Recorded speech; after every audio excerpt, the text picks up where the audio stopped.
Komanyare cani muso denmisɛnnin mabakɔrɔ Jabate an bɛ foli ni tanu di kanubaw ma lafasabaw ma bi ye juma ye bi ye lahɔrɔma don ye fɛn min ye sunkalo juma fɔlɔ bi y'o ye an bɛ ala deli caya an b'a ɲini fɛn min ye alisilamɛw fɛ u ka dugawu kɛ jamana in ye fɛn min ye an karamɔgɔ ye n'o ye dankɔrɔba ye Elhaji Daba Tunkara e ko sun kelen tɛ k'a minɛ nin waati na wa sabula ale de kelen t'a la o sunkalo daminɛ de ka jugu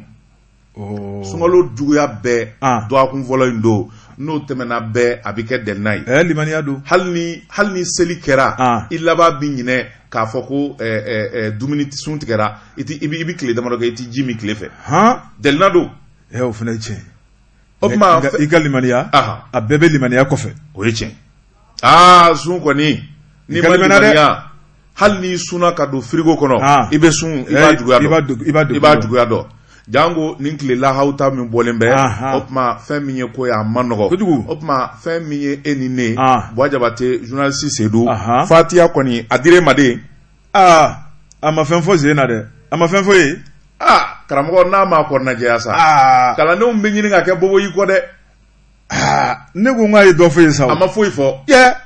n'a ye Fatiya di ne ma sisan a kɛcogo ɲuman de bɛ n kɔnɔ wa ne bɛ n jɔ n'a ye o tuma ne ye Fatiya d'e ma ça fait ne tɛ naloma ye sa wa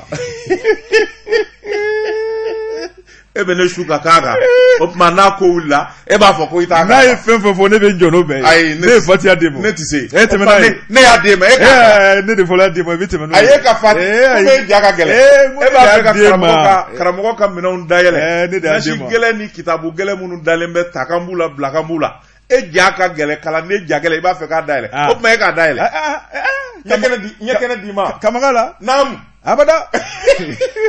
i tigɛ lajigi a tɛ mɔgɔ la i tigɛ lajigi n'i ye karamɔgɔ ka Fatiya dayɛlɛ i tigɛ lajigi Orange Money fɛn fɛn b'a kɔfɛ appel fɛn fɛn b'a kɔfɛ i bɛ ɲinan bɛɛ ko wari sara la i ti tila ni sɛgɛnba kule in na m'a f'i ye gɛlɛya bɛ ɲinan sunkalo la ɲinan ta ka gɛlɛn ɲinan ta ka gɛlɛn bon an n'a gɛlɛyara cogo cogo ala de b'a nɔgɔya n'o tɛ ɲinan ka gɛlɛn kosɛbɛ a bɛ maa dɔw kɔnɔ minnu t'a ɲɛdɔn k'a fɔ sunkalo la ko dɔ de bɛ bɔ dépense la o tɛ dɛ sun yɛrɛ ka girin de sun ye a dama giriya de ye parce que ni maa min bɛ ji gansan min kɔrɔlen ni sunna f'i ka gilasi bila ji la n'o tɛ a t'i sɔn suma o gilasi f'i ka wari don la jinimɛrɛnin bɛ dilan kangaliba mɔni wala o bɛɛ tɛ wari ye wa buru bɛ san kɔrɔlen i tɛ mɔni min wula fɛ i bɛna mɔni min bila a la sukaro bi sa kɔrɔlen i tɛ jinimere min bɛna don a la furufuru bi sa buru bi sa dépense de ye sunkalo ye ka tila ka n'o bɛɛ gɛlɛya ma ala de b'an bɔ dɛ n'o tɛ ɲinan ta ma nɔgɔn ala de b'an bɔ a ma nɔgɔn e bɛ secrétaire yen fɛ u ɲinɛnen don an ko ɲinan ta in ne kɔnɔ ko ne kelen don u k'a lajɛ ko ye n'o tɛ u ɲinɛnen don ne ko ne garisɛgɛ sirilen don n ko sukaro hali kilo kelen n k'a ma na salon ɲankuma jan kelen tɛ bɔrɔ joli k'a da ɲɔgɔn kan n ka ɲinan foyi o tuma an ala deli ka ala kira deli min bɛ se k'a to fɛn min ye alisilamɛw ye nɔgɔya ka kɛ o hakili ka to anw yɛrɛ la janni o cɛ an b'a ɲini nɛgɛ karafetigi fɛ n'o ye Jibi Jakite ye a ka taa n'an ye Jɔfɛ la Jɔnsedu ni maa min ye tigɛ don ngo da la e t'a tɔ mɛn tuguni o ye tiɲɛ n bala tɔgɔ bɛ di Jabate ni nin yɔrɔ in fɔra a bɛ ne hakili jigin belebelew la belebele minnu ye mako ɲa diɲɛ na ka t'u da kiyama a bɛ ne hakili jigin belebele in na n'o ye dankɔrɔba in ye ɲɔgɔnkaw ka belebele Sɛkina Amawula Ayidara dankɔrɔba in a ye ala ta fɔ ni ka t'i nɔngɔ ma a bɛ hakili jigin dankɔrɔba wɛrɛ la u ko a ma Elhaji Seku Sirama Jara ka bɔ Duwabugu fɛn min ye dankɔrɔba in ye a ye bamananw dubi ka ala ta fɔ ka misiri jɔ ka t'i da kiyama ka denkɛ min bila a nɔ na o dege Adama Jara ye Adama Jara yɛrɛ y'a seko kɛ ala y'a miniji dɔ a yan min bɛ golo kan bi o de ye Ba Jara ye Duwabugu ni belebelew fɔra a bɛ hakili jigin belebele fɛnɛ na min bɛ wɔlɔninkaw fɛ yen Elhaji Yusufu Konate a bɛ hakili jigin Segukaw ka dankɔrɔba in na Sɛka Baba Tamaninkaw ka belebeleba in min kɛra sababu ye Elhaji Daba Tunkara k'a bɔ nabaraya la k'a taama ala ni kɔlɔsi dugukolo ye belebele caman dun dɛ a bɛ hakili jigin belebele in na jɔnni Mamadi Samake bamankɛ n'a ka kɔlɔsi bɛ ɲɔgɔn na ala ye masa ye dɛ ala ye masa ye a bɛ Jinɛjɛbugu Jenijebugu kelen Setu kɛrɛfɛ Jenijebugu wa ayi filila Dogobala kɛrɛfɛ Jenijebugu Dogobala kɛrɛfɛ Jenijebugu ko n bi yen dɔ payi n bi yen dɔ ni Ala ka di Mamadi Samake Ala de kaɲi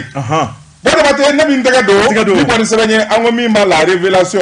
ko dogolew ko da kɛnɛ kan Prospère nin y'a ka sɛbɛn ye nin y'a bɔli ko 534 ye Prospère ko dugu bɛɛ sera dɔnba siga t'a la i kunkolo ani binvere tɛba Zumana Mori Kulubali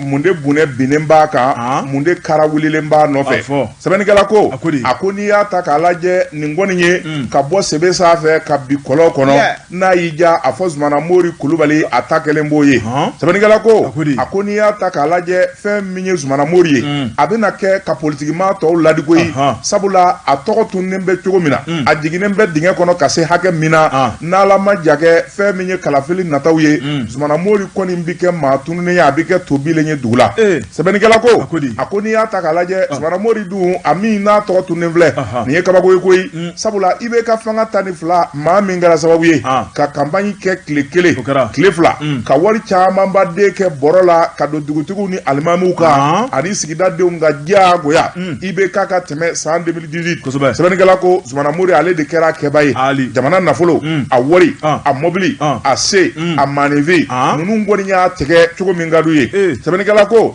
nka namara b'a don ɲɛ a t'a dugusɛjɛ ɲɛ sɛbɛnnikɛla ko Zumana Mori yɛrɛ seba b'a ye sabula a ye jɔyɔrɔ caman kɛ an ka jamana kɔnɔ sabula fɛn min ye douanier don a ye douaniya baaraw kɛ min kɛra sababu ye nafolo caman ba de bɛ a ko sasa ni k'o mara a yɛrɛ bolo sɛbɛnnikɛla ko Zumana Mori kun ye RPM tɔnden ye nka an bɛ don min ko bi kunnafoni kun jaruna waati caman k'a fɔ Zumana Mori yɛrɛ k'a bolila ka taa Burkina Faso kaw fɛ yen nka o ma waati jan bɔ a yɛrɛ masurunama dɔw bɔra ka kuma in nkalontigiya sabula pôle économique et financier n'i y'o mɛn kuma na bɛɛ o tɛ ɲuman ye olu ka sɛbɛn dɔ kun wililen b'a nɔfɛ sɛbɛnnikɛla ko o mankan dalen bɛ fɔlɔ taa ni ka segin bana o ti maa to an bɛ don min ko bi fɛn min ye Zumana Mori Kulubali ye a ko n'i y'a ta k'a lajɛ fɛn min ye nin jɛ in ye maa kolo girinba kun do san'a ka nin k'olu k'ala baaraw daminɛ politiki yɛrɛ ni ka kɛ jagokun ye k'a kɛ taafan dɛ nafan dɛ sɛbɛnnikɛla ko a ko Zumana Mori Kulubali waati min a bi ta ka bila douane ɲɛmaaya la jɔyɔrɔba kun b'a bolo sabu dɔnniyaba de b'a la n'i y'a mɛn CV ka girin Zumana Mori Kulubali don sɛbɛnnikɛla ko nka a ka fili nana kɛ min ye Mali bɛɛ lajɛlen président min ɲɔgɔnna kolon tɛ Zumana Mori den nana kɛ o bolo i b'a fɔ sagamunɛ ni k'a nuɲuru d'o ma o de kɛra gɛlɛyaba ye Zumana Mori i bɛ ka kɛ sɛbɛnnikɛla de y'a sɛbɛn dɛ le président le plus nul de l'histoire du Mali subhanallah sɛbɛnnikɛla ko a ko n'i y'a ta k'a lajɛ fɛn min ye Zumana Mori Kulubali ye politiki bunak'u kan ni yaala ni selima yaala tɛ fila ye a ye dɔ kɛ sabula politiki la a dɔnna yɔrɔ min na o de ye ADEMA PSJ o sumako dugumajɛ Zumana Mori Kulubali a ye minɛnw jɛ ka taa fara an ka wuli la Modibo Siribe nɔfɛ a ma mɛn koyi sabula fɛn min ye IBK kɛlen ka fanga ta Zumana Mori fɛn min ye dimɔgɔba ale bi banakɔtaala ta fa dɔw a ye wuli ka jɔ kɛ ka minɛn bɛɛ lajɛlen cɛ ni ka taa minɛnw bila RPM na goso sɛbɛnnikɛla ko nata min kun don o de ye n yɛrɛ bolo bɛ se ka don jamana tulu la cogo min n bɛ se ka dɔ sɔrɔ ka dun cogoya min na n bɛ se k'an sago sɔrɔ cogoya min na sɛbɛnnikɛla ko o tuma wuli ka jɔ n'o baaraw kɛra fɛ a yɛrɛ y'i ni da minisiriya kan san caman IBK o ma se ka dan ka k'a la sɛbɛnnikɛla ko a nana laban sa IBK nana daga bɔ a da la ministère kunkuru dɔ bɛ IBK nan'o ta ka d'a ma Zumana Mori yɛrɛ a tora girinkajɔ la a bi ta a bi segin taamakow dira a ma fɛn min ye Zumana Mori ye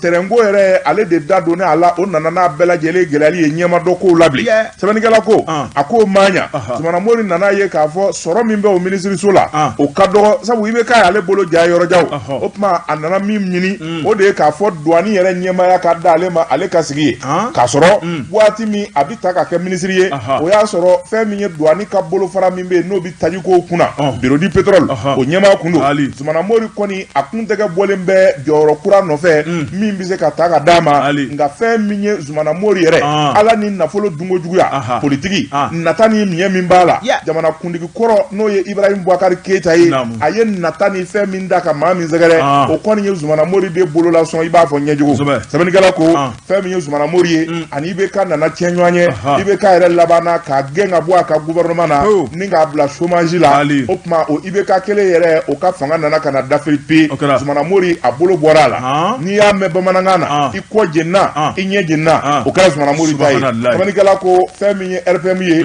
o kɔni o bi to so tasa la an bɛ don minɛ ko bi Zumana Mori hali b'a miɲɛ ma da dɛ fɛn min ye Prospère ki ye a ko fɛn min ye Zumana Mori a bɛ labɛn la e ko parti politique wɛrɛ bɛ yen a t'a fɛ k'o magɛn wa Asuma CFP a ti sɔn bilen a ti sɔn bilen mun na o tuma a b'a bɛɛ kɛ yan Maloden b'i politiquement na kana segin nin kan Zumana Mori bi ma ta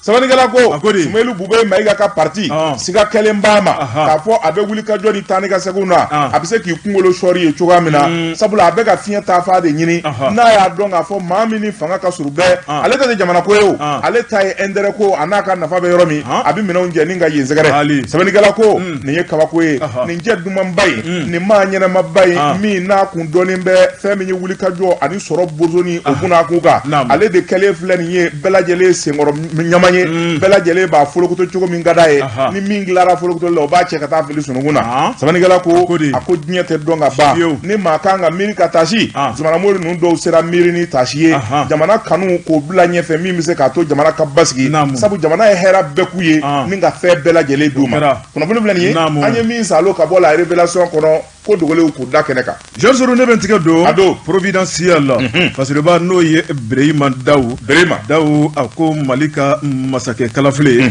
Jean Seydou ni ka ko a ɲɛnabilaw ɲɛ a ko siga kɔni tɛ min na nafolotigibaw de minnu ye opérateur économique nafoloba dasilen bɛ maa minnu bolo Jean Seydou ko dɔ la kelen bɛ sɔn ka kɛ Mali jamanakuntigi kura ye Fasiriba ko o tuma wari bɛna sɛbɛ d'a ma an bɛna kari ɲɔgɔn na sisan a bɛ kɛ waritigi ko ye i sigi k'a lajɛ Mali tɔ bɛ to waritigi ko ma n'ale tɛ waati jan ye bilen danbetigi ni laadiri o ani silamɛ o bɔra la o bɛ cɛ ka bila kɛrɛfɛ ayiwa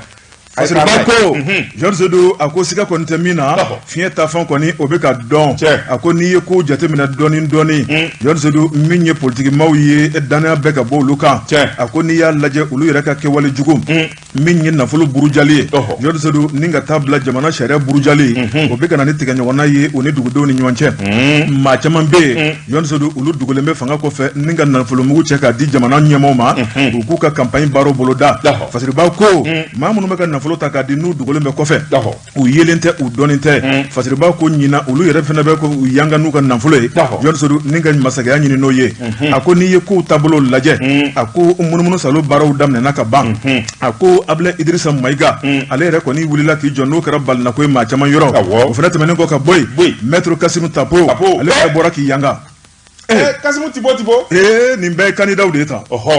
Jean Seydou Fasiriba ko a ko min ye Moptikaw ka Maître Kasimu Tapo ale fana bɔra n'a ka morima ye Jean Seydou ni k'i kankɔrɔ ta n'o ye o fana tɛmɛnen kɔ ka bɔ yen min ye Seydou Mamadu Kulubali i bɛ nafolo fiye mun dɔn ne ko ale ka wari bɔra min dɛ n'a fɔra ko opérateur économique o kɔni ye magobatigibaw de ye minnu bɛ yen u bɛ na ni minɛn o minɛn n'i b'i miiri a la sa u b'o baaraw bɛɛ lajɛlen de kɛ opérateur économique o bɛ balo jamana trésor de la o i kana jatigɛ dɛ ne t'a ka feere fɛn dɔw subhanallah opérateur économique ni ko ne ma ko Ibrahima Jawara n b'a dɔn a bɛ karo feere a bɛ faranɔgɔ feere a bɛ fɛn caman dilan a bɛ siraw dilan a bɛ fɛn mais opérateur économique milliardaire a bɔra min c'est ça la question usine t'a bolo usine t'a bolo an t'a ka usine kodɔn société t'a bolo produit t'a bolo a bɛ min feere point d'interrogation i da sen bɛ jiri mɔ dɛ point d'interrogation i da sen bɛ jiri mɔ Fasiriba ko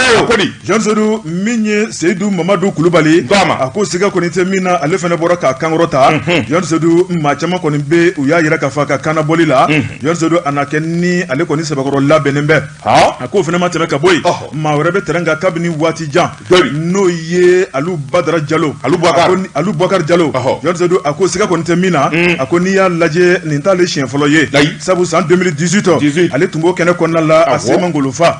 a ko siga kɔni tɛ min na Jawadu Seydou min kɔni ye nafolobatigiw ye Jawadu Seydou olu kɔni wulilen bɛ k'u jɔ nin waati kɔnɔnaw la a ko n'i ye 2022 kalafili lajɛ Jawadu Seydou min ye billet de banque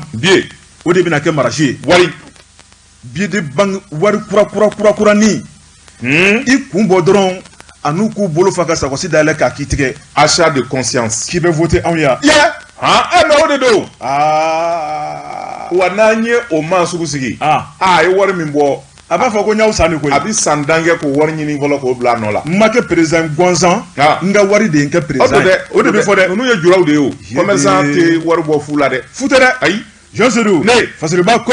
a ko n'i ye kow taabolo lajɛ a ko min ye an ka jamana masakɛkɔrɔ dɔ bɛ yen n'o ye Alifa Umaru Konare a ko maa min tun b'o kɔfɛ dibidibi la ni ka miliyari cɛ k'o kɛ masakɛ ye o de ye Bakɔrɛ Sila Ala ma hinɛ n'a la a ko o fana ma tɛmɛ ka bɔ yen ni Yamadu Tumani Ture lajɛ Ala ma hinɛ n'o fana la a ko maa min fana tun b'o kɔfɛ ni ka miliyari cɛ k'o d'o ma Jawadu Seydou o de ye Modibo Keyita n'o ye Moriboni ye GDSM Fasiriba ko a ko siga kɔni tɛ min na min ye milliardaires ye Jawadu Seydou ko yan'u k'u bolo ni wari kelen ɲɛsin maa wɛrɛ la u ka kɛ jamanakuntigi ye mun na u t'a tan bɛɛ lajɛlen ɲɛsin u yɛrɛ ma an karila ɲɔgɔn na sa Fasiriba ko Jawadu Seydou ko koda ko maa bɛ ko la sa tuma dɔ la nka a b'a to i b'i ta fɛnw dɔn a ko misali bɛ taa bɛnɛ jamana kan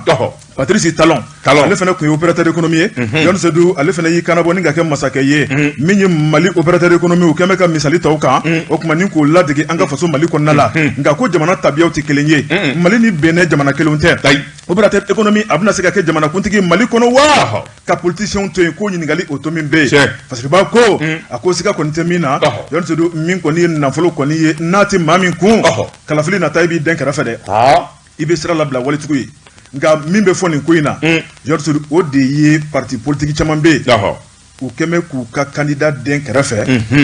ni ka wele bila milliardaires ma u bolo b'a jɛ dɛ o de bɛna k'a la gɛlɛma yɔrɔ u bolo b'a jɛ dɛ an tɛ milliardaire ko la dɛ n'a fɔra ko parti sigira k'u ka réunion kɛ k'u ka fɛnw bɛɛ kɛ san joli o tɔnden dɔ kan ka kɛ candidat ye e y'o to yen e b'o to yen ka t'i bolo wari bɛ maa dɔ fɛ maa min tɛ politique dɔn ko waritigi don parti bɛ ci jamana kala sera a t'o dɔn a n'a ka wari k'o ta k'o ko ye a bɛ tila k'aw fila kɔ kan dɛ parti bɛ ci a bɛ ci po kunnafoni filɛ nin ye an ye min bɔ providentiel kɔnɔ a ka bi bɔli don Jabate ne min tɛgɛ don ka bɔ ni sɛbɛn ye an ko min ma indépendant Fasiriba n'o ye Musa Sayon Kamara ye nin y'a ka sɛbɛn ye Musa Sayon Kamara ko ni ko naloma ma ko sini ye kɛlɛ ye a bolo kurulen bisi kalafili minnu ni bɔra k'i da don a la président kalafili député kalafili maire kalafili cercle kalafili ani région kalafili a bɛɛ lajɛlen don a dara d'abord Fotan Takarla Forobamugu la o l'Amérique kalafili jɔ a dara l'Amérique Amérique cogo di ni kuma kuma kɛ bigo an sigilen bila o y'a sɔrɔ date b'an bolo sa Américains bi an t'o dɔn dɛ Américains bi kuma waati min olu ta fɔ o y'a sɔrɔ date dɔnnen don o y'a sɔrɔ parti politique u ye ɲɔgɔn ye cadre de concertation na ministère de l'administration territoriale la ka date fɔ ɲɔgɔn ye mun b'o yira n na olu ta fɔra tile damadɔ an ye kunkan mɛn n tun bɛ yen caman fɔra ɲɛna yen koyi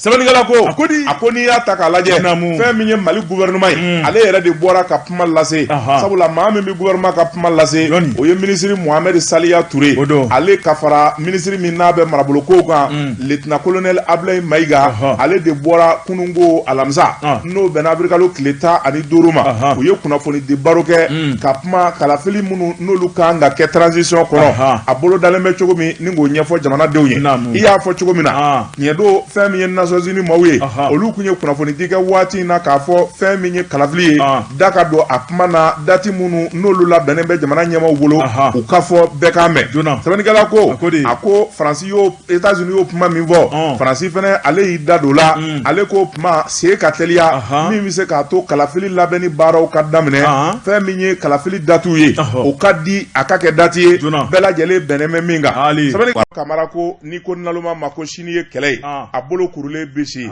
kalafili minnu ni bɔra k'i da don a la président kalafili maire kalafili cercle kalafili ani région kalafili a bɛɛ lajɛlen don a dara d'abord Fotan Takarla Forobamugu la o l'Amérique kalafili jɔ a dara l'Amérique Amérique cogo di ni kuma kuma kɛ bigo an sigilen bila o y'a sɔrɔ date b'an bolo sa Américains bi an t'o dɔn dɛ Américains bi kuma waati min olu ta fɔ o y'a sɔrɔ date dɔnnen don o y'a sɔrɔ parti politique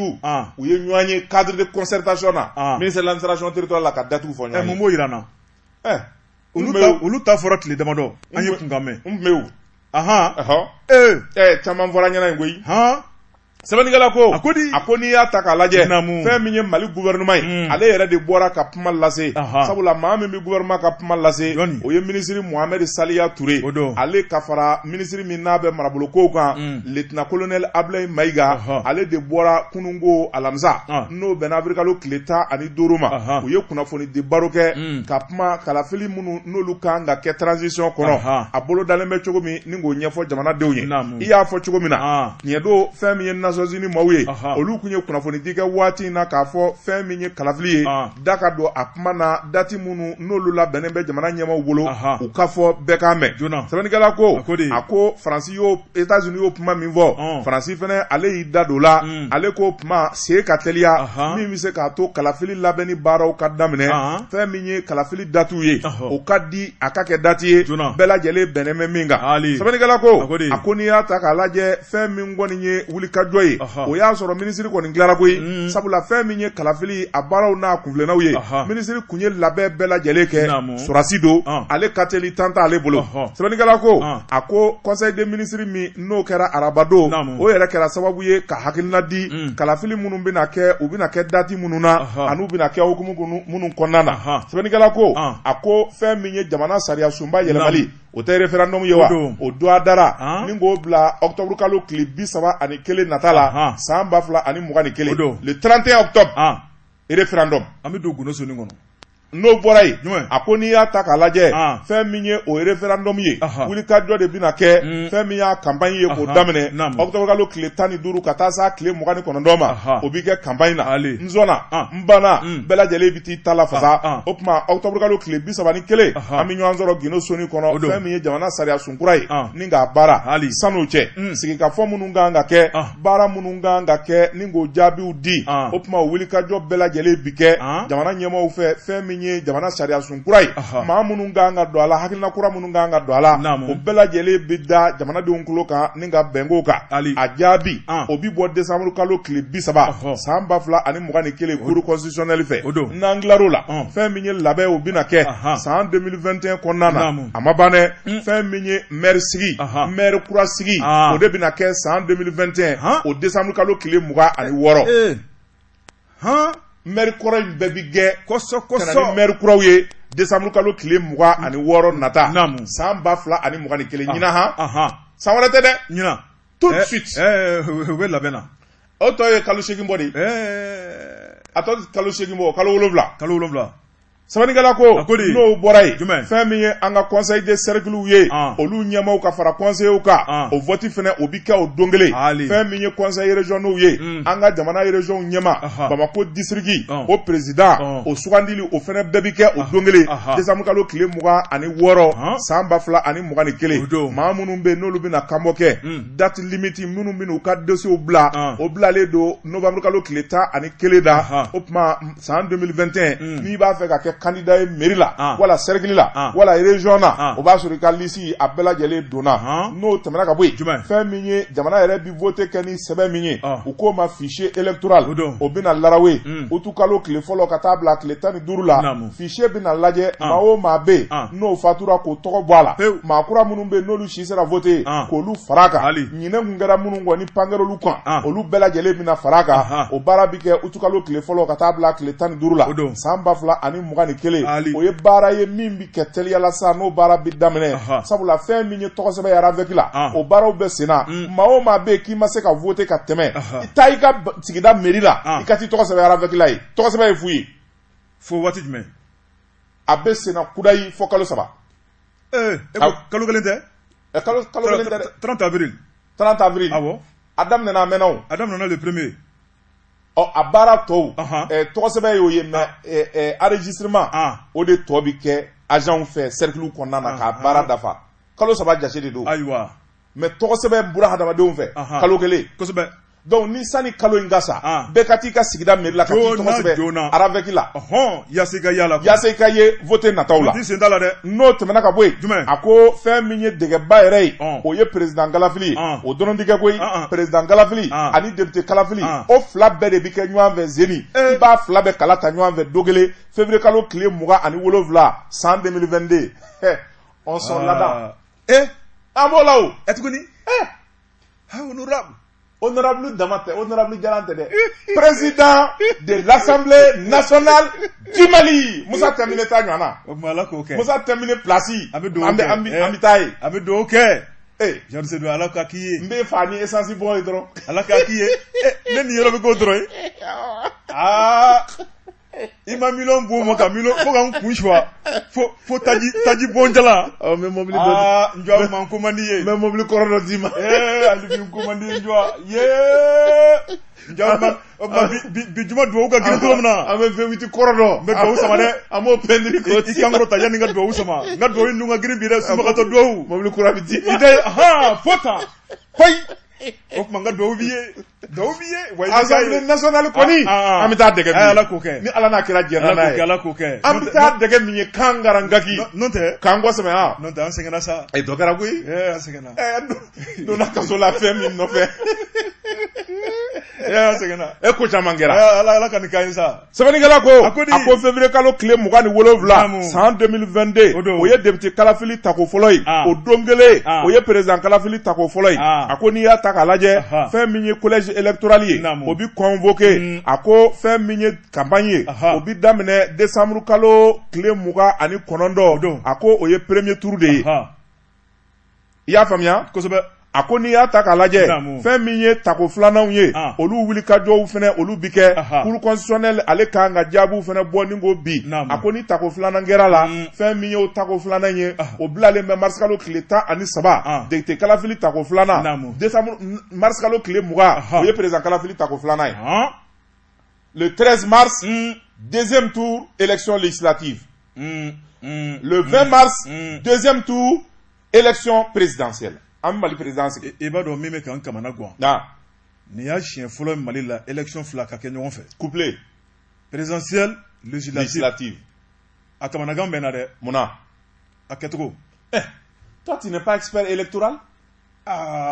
minnu b'a ko kunna olu b'a ɲɛdɔn ayiwa a ka gɛlɛn wa ala ka ɲɛ d'u ma n'o tɛ a jɔrɔ bɛ maa caman na dɛ minnu bɛna président Kalafili labɛn olu bi sigi yen fɛ minnu bɛna député ta kala ta olu bi sigi yan fɛ ni donna Guinée Soni kɔnɔ i bi fɔlɔ président ta la i bi t'o bila yen n'i seginna i bɛna député ta i bi t'o bila yen a ma ban wa voté ko fila de don a bɛɛ n'a ka Guinée kɛsuni sigilen don kosɛbɛ a bɛɛ n'a ka urne sigilen don n'i ye président ta i bi t'o bila a kɔnɔ i bi segin ka na tuguni ka na député ta i bi don Guinée Soni kɔnɔ i b'o ɲɛnabɔ a ka suma de a ka suma parce que siɲɛ fila don a pisipasa ka ca a ka ca wa Mali kɔnɔ ko kura bɛ daminɛ Mali kɔnɔ gɛlɛya bɛɛ y'a kɔnɔ an dun bɛ yɔrɔ min na bi Mali mago tɛ gɛlɛya la bilen dɛ fo sensibilisation ka daminɛ ni élection in erreur man ka kɛ fili man ka kɛ foyi man ka kɛ min bɛ mɔgɔw dimi voilà fo k'a ɲɛfɔ mɔgɔw ye u k'a faamuya kosɛbɛ élection couplée o de jɔrɔ bɛ na jamana caman y'a kɛ a ɲɛna jamana caman y'a kɛ surtout Mali yɛrɛ mɔgɔw bi bɔ yan ka t'u ka élection labɛn a ɲɛn'olu bolo nka a ɲɛfɔr'u ye dɛ n'a ma ɲɛfɔ jamanadenw ye a ti ɲɛnabɔ dɛ a ti faamu sɛbɛnnikɛla ko a ko fɛn min ye sénatorial n'o ye sénateur ye da ma maga o la sabula o kuma tɛ se ka fɔ constitution ka yɛlɛma ni constitution yɛlɛmana o tuma waati min n'o bɛnnen b'o la o Kalafili olu bɛ se ka boloda nka siga t'a la maa min bɛ se ka sénatorial labɛn o ye président kura min b'i sigi mars kalo kɔfɛ ale de bɛ se ka sénatorial labɛn sabula fɛn min ye Kalafili caman ye u ɲaamile bɛ ɲɔgɔn na sénatorial kɔni tɛ se ka labɛn ni cɛmancɛla fanga in fɛ ni maa min ye kow taa cogo lajɛ sɛbɛnnikɛla ko ni dati minnu dira ka kɔn nin ɲɛ fɛn min ye loi électorale ye o de bɛna yɛlɛma fɛn min ye yɛlɛma kura minnu kan ka don a la o bɛ kɛ octobre kalo tile 11 a n'a tile 12 san 2021 fota loi électorale n'u ma yɛlɛma a kow man ɲi yɛlɛma caman bɛ yen dɛ anw ye bɛlɛdugukaw ye n'a fɔra k'anw ka taa maa ɲini fɔ Welesebugu k'o ka vote an ɲɛ an bɛ ɲɛ wa o ye fɛn feere kelen u ka arrondissement kelen o kelen u k'o kɛ circonscription ye kosɛbɛ arrondissement bɛɛ k'i ka maa di o ka kɛ député ye walima o ka kɛ proportionnel. E b'o dɔn wa? Baara b'u bolo dɛ. Proportionnel i b'o dɔn wa? A ɲɛfɔ n ye. E kɔni e bɛ ko la ten n'i ma politique dɔɔni gala. Ne tɛ politicien ye o. Proportionnel bɛ i b'a fɔ maire sigi bi cogo min. Ni min ka jama cayara o bi maire bɔ.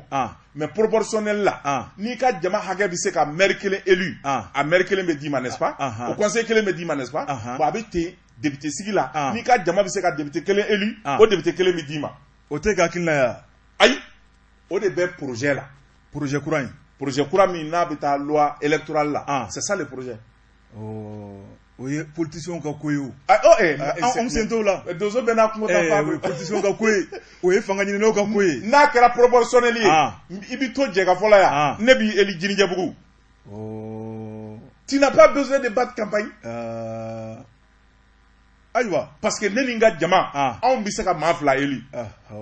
Nka n'a kɛra ka Bɛlɛdugu ni Jitumu fara ɲɔgɔn kan k'olu bɛɛ ka jɛ ka maa 7 élu a ti ɲɛ. O ka gɛlɛn dɛ. A ti ɲɛ. I dɔnnen tɛ yɔrɔ min na a se ka taa ye. A na se ka sen sɔrɔ. Fo ka ɲɛ.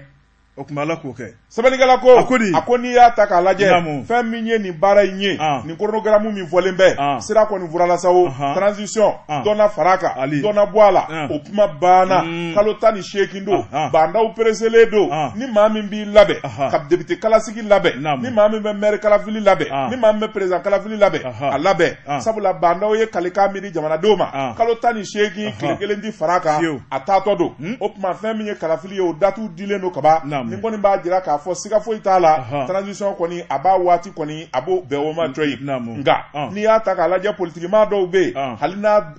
n'a ta bɛɛ olu kɔni olu ma labɛn koyi sabula Mamadu Traoré ale tun ye candidat ye présidentielle tɛmɛnen la ale kumana ale y'a jira k'a fɔ nin dati minnu fɔlen filɛ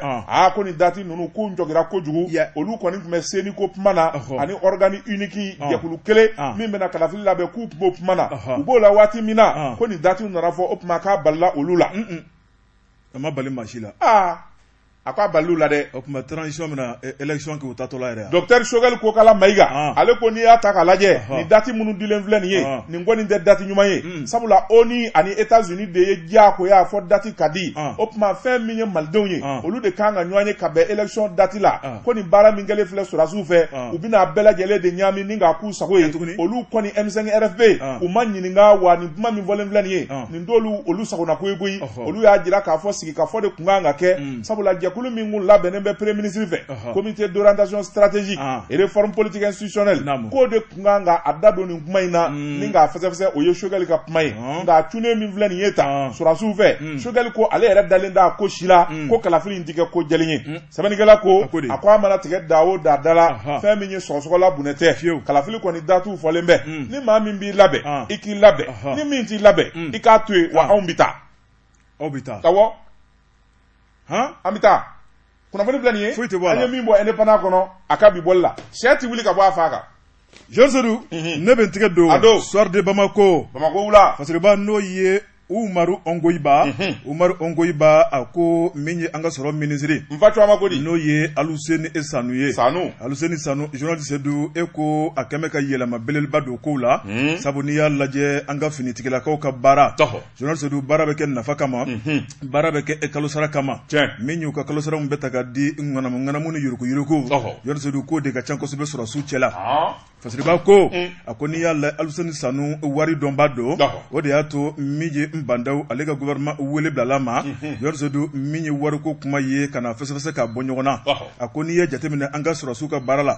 a ko maa caman de bɛ maa minnu kɔni bɛ u tɔgɔ bɛ sɛbɛnfura la fufalaki u kunkolo tɛ yen u farisogo tɛ yen tɔgɔ gansanw maa 3000 3000 sous-officiers Fasiriba ko minnu tɔgɔ bɛ yen u ka sara bɛ bɔ nka u tɛ yen Allah kibaru n'i y'u wele ka na k'u kan'u jɔ physiquement i k'u lajɛ i ka kuma fɛ u t'i ye nka kalo o kalo u ka sara bɛ bɔ ko maa ba joli maa 3000 Allah kibaru maa dɔw kan ka jɔ ne delila ka fɛn dɔ f'e ye Maliko la n ko Malikura in dɛ ne bɛ ka yɛlɛ fɔbagaw de la o Malikura maa kelenw de bɛ Mali kɔnɔ kabini lawale la kabini indépendance tara zonkɔrɔ bɛ se ka Malikura jɔ wa maa kelenw de bolo bɛ affaire la malikura u bɛ jɛni hakilina jumɛn ye an bɛ transition clé mun na Jonas Sedou ko dɔw bɛ ka kɛ a ka bon hakili ma i yɛrɛ ɲɛ b'a bɛɛ la ko dɔw bɛ ka kɛ bi a ka bon hakili ma maa ba saba officier sous-officier o sara bɛ ka taa n'o taara jɔn ni jɔn b'o tila e yɛrɛ k'o tɔ dɔn Fasiriba ko Jonas Sedou n'i ye ko taabolo la min ye Aluseni Sanu min ye cɛ a lasɔminen don Jonas Sedou a y'a yira k'a fɔ ale kɔni bɛna ni jurugu-jurugu o tuma o b'an ka militaires ka baara la a ko siga kɔni tɛ min na min ye militaires ye maa hakɛya mun bɛ a ye laɲini kɛ ministère de la défense fɛ Jonas Sedou a ka cɛden minnu b'a ka bolo kɔnɔ a k'u bɛɛ lajɛlen tɔgɔ las'a ma sɛgɛsɛgɛli baaraw bolodara Jonas Sedou a y'a yira k'a fɔ tiɲɛ don sara minnu bɛ ka kɛ a ko maa dɔw bɛ olu ka sara kɔni bɛ t'u ka compte kɔnɔ nka n'i y'a lajɛ o maaw man ca maa minnu bɛ yen n'olu ka sara kɔni ye biétage ye Jonas Sedou k'a ta k'a don u bolo la tɛgɛ ni tɛgɛ ko de jama ka ca o banna pewu Fasiriba ko min ye ministre de l'économie n'o ye Aluseni Sanu ye a ko min kɔni an ka banques ye Jonas Sedou olu sigikun tɛ dɔwɛrɛ janko ni ɲɔgɔnna ŋanamu ka ban jamana kɔnɔ min ye wari tiɲɛ baara ka ban jamana yɛrɛ fana bɛ se ka sago sɔrɔ cogo min na nafolo kunda a ko min ye compte ye n'a dayɛlɛla banque kɔnɔ agent mun bɛ di banque maaw bɛ balo n'o ye a ko fana ma tɛmɛ ka bɔ yen maa min bɛ n'ale kɔni tɔgɔ donna banque kɔnɔna la Jonas Sedou a bɛ se ka yamaruya ni ka juru sɔrɔ o juru b'a to fɛn fɛn ka d'a ye a b'o boloda ka projet kɔnɔ a ko bɛɛ y'a nafa belebeleba ye pɛrɛ ta ka so jɔ ka muso furu ka moto san ka mobili san non pɛrɛ ti ta ka muso furu rectificatif maa min ye pɛrɛ ta ka muso furu dan t'o la o man ɲi dɛ o tɛ f'i ye ko ye parce que pɛrɛ bi ta a tɛ f'i ye ko muso bɛna furu pɛrɛ bi ta ka don investissement na min n'a bi dɔ fara a yɛrɛ kan n'a bi bugun Jonas Sedou ni l'expert de crédit min bi juru don i la ni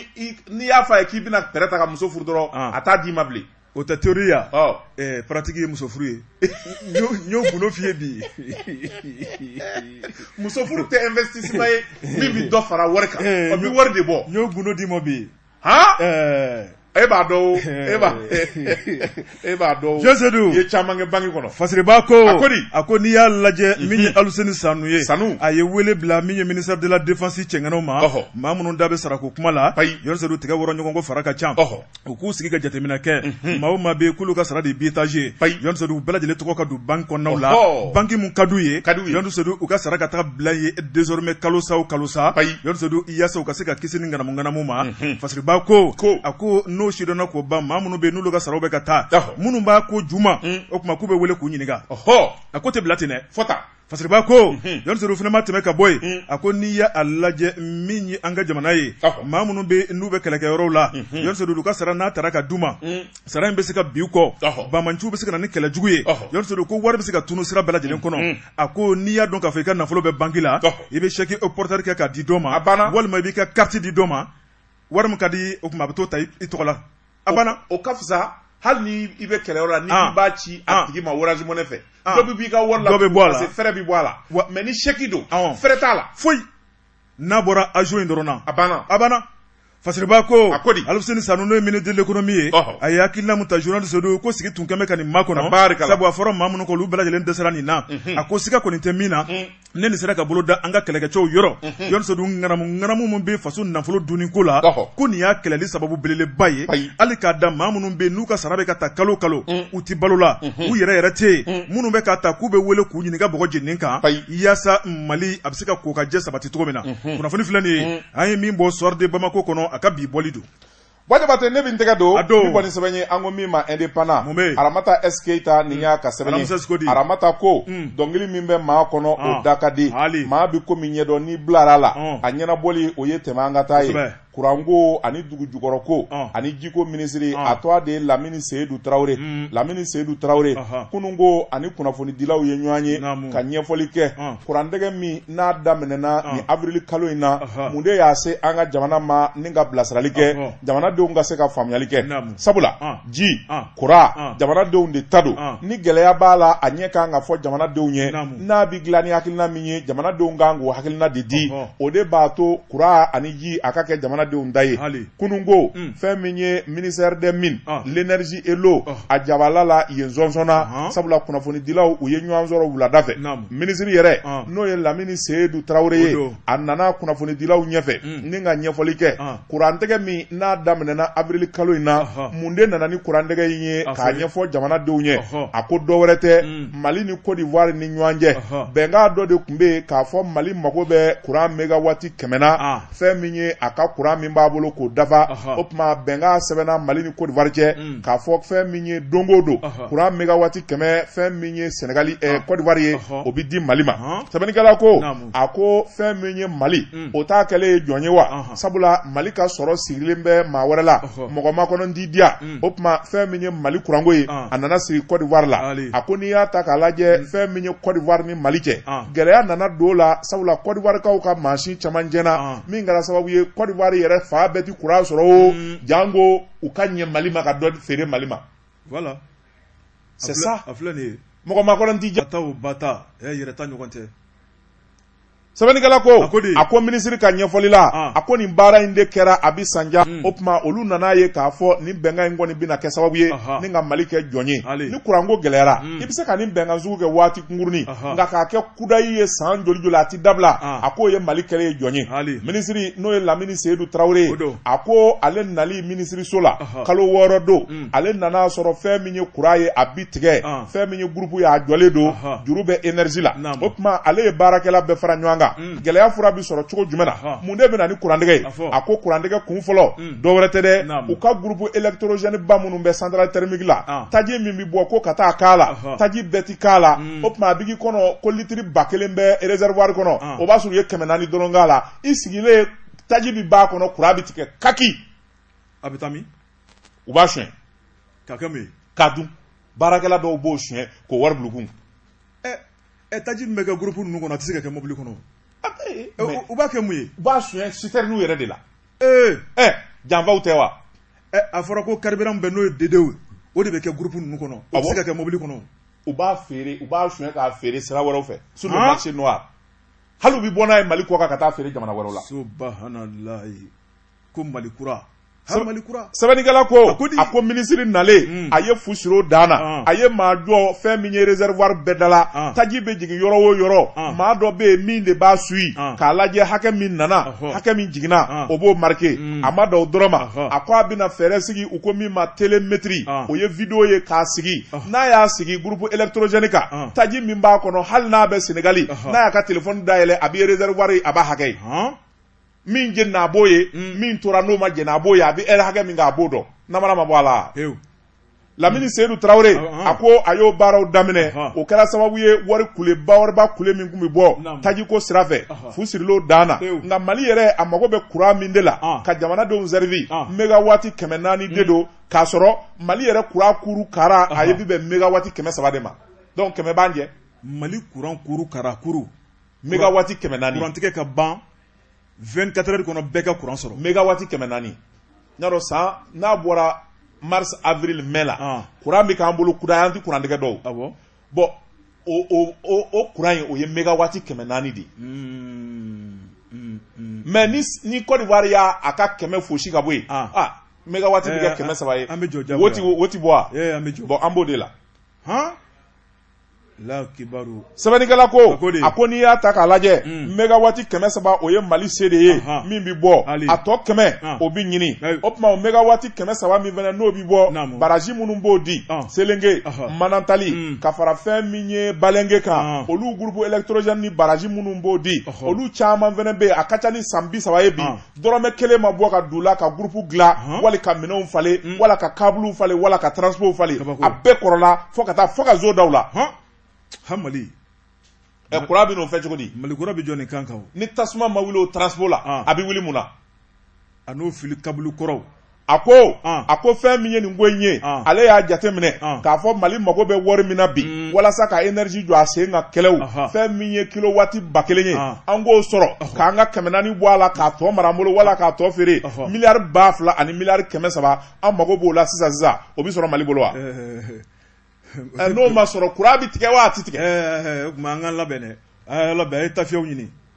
bɛɛ ka tafiye ɲini courant bi tigɛ a bɛ tigɛ dɛ a ko o kuma fɛn min ye ko ye a cogoya filɛ u ma sigi u ye wuli kajɔ daminɛ Côte d'Ivoire jamana u ye layidu min di k'a f'u bi kilo waati 100 di aw de ye sɛbɛn tɛgɛnɔ bila o kuma y'aw jija a k'an ka 100 d'a ma o baaraw bɛɛ senna o dɔrɔn tɛ groupe électrogène kumaba ninnu olu dɔw sigira Dawudabu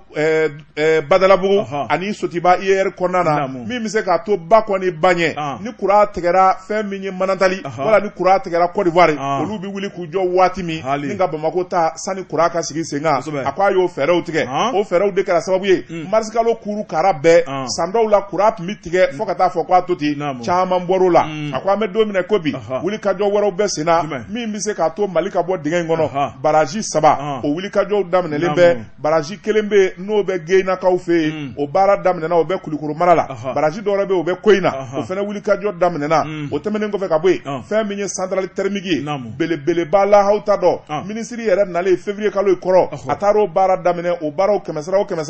30 kɛr'o la n'o banna o bi mégawatt 100 de d'a ma n'o kɛra o tɛ an tilalen Côte d'Ivoire la i ma tila banɛ min bɛ fɔ ni min bɛ kɛ kelen tɛ dɛ Maliko tɛ Maliko don branchement kuraw fana bɛ ka kɛ sɛbɛnnikɛla ko a ko n'i y'a ta k'a lajɛ fɛn min ye nin minisiri in ye Lamini Seydou Traoré a ti kuma nka n'i y'a ta k'a lajɛ a bɛ baara la nka a ka ko fiɲɛ ye min ye o ye kunnafoni dibaliya ye sabula nin fɛn o fɛn min kɛra a fɛ n'o ye baaraba kule ye hali minnu bɛ yen n'u bɛ forodi kɛ minnu bɛ courant branché k'a sɔrɔ compteur t'u bolo wala minnu bɛ facture namara minnu ka compteur turukelen don a ye jɛkulu sigi nin bɛɛ lajɛlen contrôle kama nka a y'a bɛɛ lajɛlen de kɛ sutura ni dogo la a ma ɲɛfɔli kɛ o tuma n'i kɛra bobo ye n'i ma ɲɛfɔli kɛ jamanadenw ye siga foyi t'a la jamanadenw bɛ fitinɛ n'o tɛ a sigi furadama ni sisan cɛ daba ye sunata ye sabula a ye wuli kajɔ bɛɛ lajɛlen kɛ hali miliyari 2,000 ani 300 min bi fɔ a yɛrɛ wulila ka se dɛmɛbaw ma olu ye layidu ta k'a fɔ miliyari 1,000 ani 300 olu b'o ɲini a tɔ miliyari 1,000 dɔ in o tuma jamana o baaraw 100 30 kɛr'o la n'o banna o bi mégawatt 100 de d'a ma n'o kɛra o tɛ an tilalen Côte d'Ivoire la i ma tila banɛ min bɛ fɔ ni min bɛ kɛ kelen tɛ dɛ Maliko tɛ Maliko don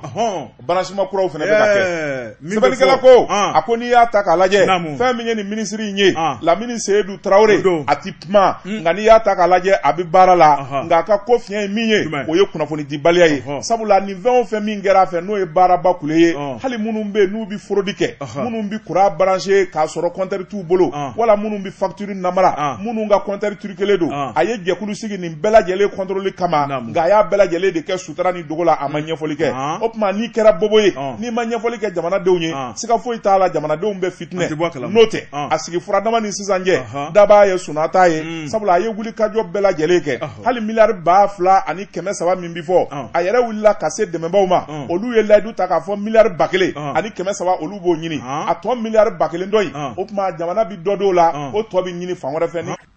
an ka sigiyɔrɔ fiyɛ o ka kɛ Bɔjabate sirajan d'a ma an k'a daminɛ ko kura n bala cogo bɛ di Georges ne bɛ tigɛ don a don Nouvelle Horizon ɲɛdankura fasiriba n'o ye Demba Konte Demba Konte a ko an ka taa Farabugu mun bɛ yen Farabugu esike Farabugu Georges hali bi ko in a tɔ bɛ sen na fasiriba ko min ye wulikajɔ min tun kɛra Haut Conseil Islamique du Mali fɛ o don min ye Usmane Madani Sherifu Ayidara a ye maa min bila ka taa kuma ɲɔgɔnya la Georges n'o ye kalo 1 ye marifa tabaw o ka yafa ɲɔgɔn ma Georges o kalo 1 k'o dafara kunun fasiriba ko kalo 1 mun ɲinina marifa tabaw fɛ Georges o dafalen hakilina kura o nana senna min b'a to o bɛ se ka ɲɔgɔn ye tuguni hakilina kura jumɛn bɛ senna Georges tɔɔrɔ jugu min bɛ u kan ni ka ɲɛfɔli kɛ sabu a bɛ dugu minnu kofɔ ɲɔnɔ ni ka taa bila ɲɔnɔ dɔgɔfiri Georges Jura ale ni Farabugu yɛrɛ a ko n'i ye jateminɛ kɛ nin bɛɛ lajɛlen ye malo sɛnɛyɔrɔw de ye maaw dɛsɛ bɛ ka sɛnɛ kɛ Georges yɛrɛdama kɛlɛ ni don bɛ dugudenw ni ɲɔgɔn cɛ mun de nana ni yɛrɛdama kɛlɛ ye a ko salon kɛlɛ de ɲinan kɛlɛ n'i y'a fara ɲɔgɔn kan kɛlɛ tɛ ban Georges min ye terroriste ye olu sen doncogo kɛlɛ la a kɛra sababu jumɛn na a ko maa min ye i ka kɔmɔsɔrɔku welele o de b'i ka kara f'i ye fasiriba ko a ko n'i y'a lajɛ dɔw forokufurukubatɔ taara terroriste nɔfɛ ka don kɛlɛ la a taara ka bɛɛ lajɛlen bolo da an bɛ don min na ko bi bɛɛ lajɛlen kɔni mago bɛ lafiya la lafiya dɛsɛ bɛ ka sɔrɔ min ye Farabugu n'a lamini ye u yɛrɛ de taar'u wele ka na nin ko in a ma nɔgɔn koyi i ye ko in ye fasiriba ko Georges n'i y'a lajɛ an ka kɛlɛkɛcɛ minnu bɛ yen min kɔni laɲini kɔni kɛra banmanci ninnu fɛ o tuma sɔrɔsiw bɛ se k'u ka minɛnw cɛ cogo min na ni ka taa ka bɔ Farabugu maa dɔw kɔni y'a jira k'a fɔ n'o kɛra peto o tuma k'u ta se fila a ko ni sɔrɔsiw bɔra diɲɛ ma don o don o tuma k'u na dugudenw da k'u kantigɛ o tuma ni ka dugu maa ni bɛɛ lajɛlen fa fasiriba ko o tuma min ye sɔrɔsiw ye ko dugudenw ko k'u tɛ bi u sɛbɛkɔrɔ tɛ o tuma k'u tɛ taa fan si fasiriba ko a ko maa minnu ye marifatabaw ye n'olu kɛmɛ ka fiɲɛ tigɛ dugudenw na yɔrɔsiw kɛmɛ ka laɲini caman kɛ min ye dugu yɛrɛ sigicogo ye muso ni cɛw olu ka taamacogo min ye sariya yɛrɛ k'o de bɛ ka wajibiya bi fasiriba ko a ko n'i y'a lajɛ farabugu n'ale bɛ segu marabolo kɔnɔ yɔrɔsiw min ye yɔrɔ janba yɛrɛ tɛ o tigɛlen bɛ ka bɔ Mali la a ko mun de kelen bɛ ka nin kɛ bi a ko n'i y'a lajɛ maa minnu ye an marabaw ye yɔrɔsiw a bɛrɛ ta olu ye sɔrɔsiw ye ni ɲɔgɔnna ka kɛ sɔrɔsi tile kɔnɔna la a ko k'o bɛ se ka kɛ cogo di fasiriba ko a ko min ye Usmani Madani Sherifu Ayidara ale ka ciden n'o ye Mofa Ayidara ye o tuma kunu u kun kan ka lajɛ boloda a ko n'i y'a lajɛ maa minnu tun kan ka wele yɔrɔsiw min ye donsow ye yɔrɔsiw k'ulu nana retard la a ko olu ka nali retard la o tuma k'u ye lajɛ bila bi la n'o ye kalo tile 16 ye o tuma min ye marifa tabaw ye ka taa bila donsow la yɔrɔsiw min ye cɛbalenw ye musow ka tɔn k'u bɛɛ lajɛlen de bɛna sigi k'u kɔnɔta ɲininkali kɛ kalo kelen bilali kɔfɛ bɛɛ hakilina ye mun ye hakilina tɛ fila ye dɛ o de ye marifatalaw ka sabali ka marifa bila farabugu ka lafiya maaw ka ninakili maaw ka t'u ka foro kɔnɔ mun wɛrɛ bɛ bilen an ma an si kɛ tɔɔrɔ banbali la Mali kɔnɔ n'a fɔra ko dɔw ka vie u ka diɲɛnatigɛ minɛlen b'u la Mali bilama ka gon bi sa dɛ kunnafoni filɛ nin ye an ye min bɔ Nouvelle Horizon kɔnɔ Demba Konte ale ka sɛbɛnni don Jabate ne bɛ tɛgɛ don ka bɔ ni sɛbɛn ye an ko min ma aujourd'hui Alu Badara Ayidara nin y'a ka sɛbɛn ye Alu Badara Ayidara ko ni jama kɛ fɛn min ye jɔyɔrɔbilaw ye ani nomination kuraw sigi bɛna kɛ Mali ambassadeur 17 ani consulat 3 fɛn min kɔni ye yɛlɛmaw ye olu bolo dalen bɛ a ko ministre min bɛ Mali ani jamana wɛrɛ cɛ koɲɛw kunna Zeni Mulayi ale de kɔni ko bɛɛ lajɛlen de b'ale bolo a kɛlen bɛ ni ka labɛn kɛ fɛn min ye maa caman ye ambassadeurs u bɛna wuli ka b'u nɔ la Mokhtar Wani n'o ye premier ministre yɛrɛ ye o de y'a laɲini k'a fɔ fɛn min ye yɛlɛmaw ye olu ka se ka kɛ a ko n'i y'a ta k'a lajɛ ambassadeur fɛn o fɛn bɛ yen n'olu kun sigira ATT tile la a bɛɛ lajɛlen bɛna taa jango conseil a n'a misɛnman tɔ fɛn o fɛn bɛ yen nin bɛɛ lajɛlen bɛna jɔyɔrɔw falen o tɔ bɛ yen o tɔ bɛ yen ATT ka ambassadeur ne de b'a f'i ye a ko n'i y'a ta k'a lajɛ ambassadeurs consulaw secrétaires chauffeurs chargés de protocole nin bɛɛ lajɛlen de b'a la yɛlɛmaba yɛrɛ de bɛna kɛ a ko olu yɛlɛmali o kɛra ka ban koyi sabula fɛn min ye marsikalo tile 19 ye fɛn min ye Zeni Mulayi a y'olu bɛɛ lajɛlen yɛlɛma n'o tɛmɛna ka bɔ yen ambassadeurs minnu ni yɛlɛma bɛna k'olu la olu kɔni ka ca sabu ambassadeurs 17 ani consuls 3 olu bɛɛ lajɛlen bɛ yen minnu place consuls 3 bɛ yen olu place lankolonyalen don a ko Mali ka ambassade min bɛ Paris Tripoli Libye Niamey Dakaru a ko n'i y'a ta k'a lajɛ a ko fɛn min ye Ouagakaw fɛ yen ani Gabon kaw fɛ Arabie Saoudite ani Kuwait nin bɛɛ lajɛlen o ye ambassadeur 9 ye olu bɛna yɛlɛma u ka baaraw banna a ko n'o tɛmɛna ka bɔ yen fɛn min ye maa damadɔw ye olu fana minnu filɛ nin ye olu bɛɛ lajɛlen ka décret annulé la ka ban k'a fɔ u ka baara banna u ka segin ka na a bɛ dɔgɔkun 2 bɔ a ko n'o tɛmɛna ka bɔ yen a ko fɛn min ye maa wɛrɛ minnu bɛ yen n'olu bɛna wuli Madrid Espagne kaw fɛ yen Abu Dhabi o ye Émirats Arabes Unis ye o tɛ kɔlɔn ye de Malabo Guinée équatoriale kaw fɛ yen Brazzaville Afrique du Sud Qatar Caire Moscou ani UNESCO la Paris nin bɛɛ lajɛlen bi wele u ka baara banna consulaw la Mali ka consulat min bɛ Bouaké Douala Cameroun kaw fɛ yen Guangzhou Chine fɛ yen olu fana bɛ wuli a ko n'o tɛmɛna ka bɔ yen fɛn min ye kunnafoni min n'ale y'a sɔrɔ maa dɔw bɛ minnu kɔni n'olu bɛna ka na jɔyɔrɔ ninnu ta a ko n'i y'a ta k'a lajɛ fɛn min ye général Mahamani Touré ale tɔgɔ fɔlen bɛ kosɛbɛ k'a fɔ ale kɔni bɛna taa kɛ Mali ka ambassadeur ye Moscou n'o tɛmɛna ka bɔ yen fɛn min ye douane directeur kɔrɔ don ale min n'a bɛ jɛkulu dɔ kunna bi u ko min ma centre d'études stratégiques affaires étrangères n'o tɛmɛna ka bɔ yen fɛn min ye police directeur général kɔrɔ ye inspecteur général Moussa Agi Infayi sigi kɛlen don k'a fɔ ale bɛ taa kɛ ambassadeur ye Niger kaw fɛ yen a ko fɛn min ye ministère des affaires étrangères a secrétaire général Boubacar Gouro Dial sigi kɛlen bɛ k'a fɔ ale bɛna taa bila Paris ambassadeur yala Tumani Jime Jalo nɔ la URD ka denmisɛn biɛkɛnɛ docteur Mamadou Diallo sigi kelen bɛ k'a fɔ o bɛna taa kɛ Mali ka ambassadeur ye UNESCO yɔrɔ la parikaw fɛ a bɛ bila maa min nɔ na o ye Umaru Keita ye o Umaru Keita ye fɛn min ye jɛkulu min bɛ n'o organisation internationale affaires étrangères o ɲɛmaaya b'ale bolo ambassadeur Asie Océanie a ko département affaires étrangères o bolofara min bɛ n'o ye Muhammadu Arbi o kɔni o bɛna bɔ a nɔ la sabula fɛn min ye ale ye a bɛna yɔrɔ min magwɛ o ye Mali ka ambassade mɛ Katarikaw fɛ yen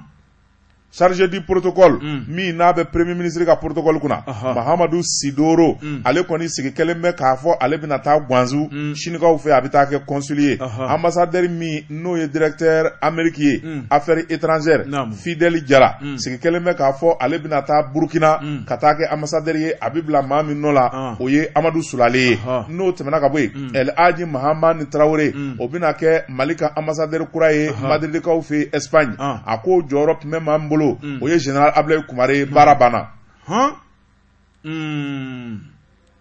a ko n'i y'a ta k'a lajɛ fɛn min ye directeur des affaires juridiques département o kɔni o bɛna ta kɛ Mali ka ambassadeur ye Dakarukaw fɛ yen n'o tɛmɛna ka bɔ yen fɛn min ye directeur adjoint affaires juridiques o bɛna ta kɛ Mali ka ambassadeur ye Douala Camerounukaw fɛ yen fɛn min ye directeur des ressources humaines min n'a bɛ ministère des affaires étrangères kɔnɔ Bourlaye Traoré o tɔgɔ fɔlen bɛ k'a fɔ o bɛna ta kɛ consul ye Bouaké Côte d'Ivoirekaw fɛ yen inspecteur en chef service diplomatique affaires étrangères o ɲɛma ka fara fɛn min ye protocole de la République kan affaires étrangères Ibrahim Alassane Maïga olu kɔni sigi kelen bɛ k'a fɔ ninnu kɔni kelen bɛna taa Pretoria Afrique du Sud kaw fɛ yen kelen bɛ taa Congo Brazzaville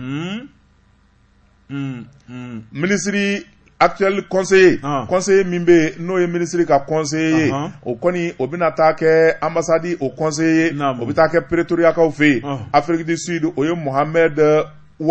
Mohamed Ouzouna sigi kelen bɛ k'a fɔ ale bɛ taa Koweït ka taa kɛ ambassadeur ye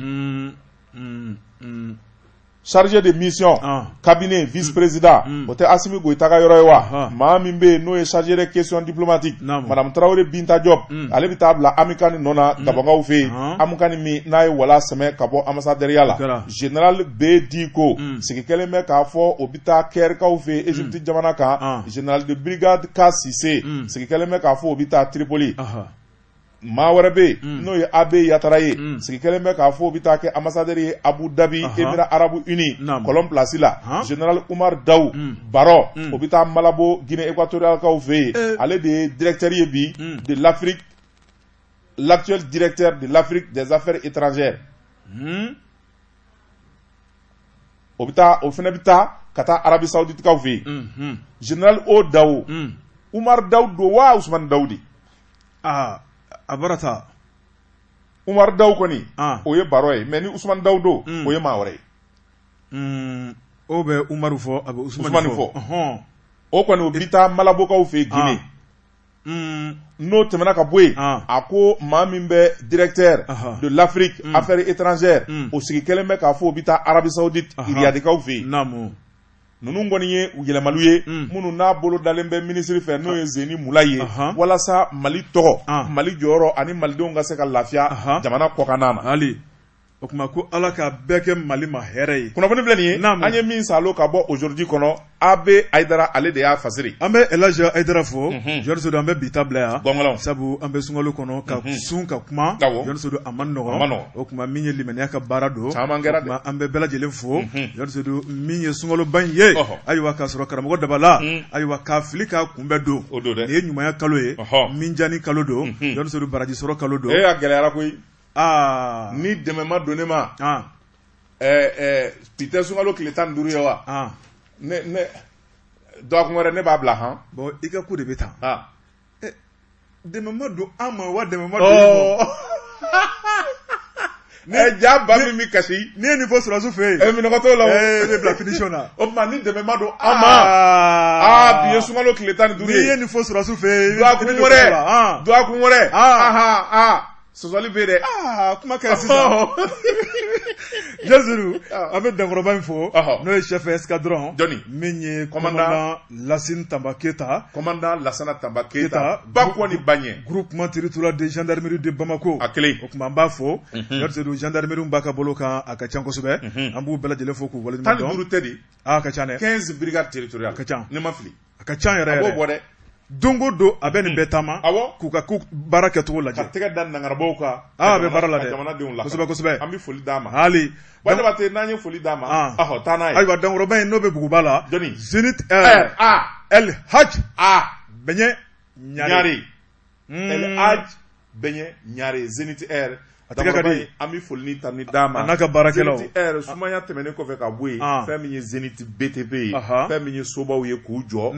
Ka kɛnɛbaw labɛn. Fɛn min ye Zenith Air ye Bɛɲɛ Ɲare. Dankɔrɔba in a bɛ s'o la kosɛbɛ. Hali n'a y'a sɔrɔ an bamana kosɛbɛ. An bamana dɛ. Est-ce que a ti kalo a bɛ kalo 6 bɔ dɛ.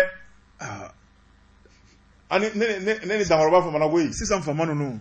Kojugu tɛ.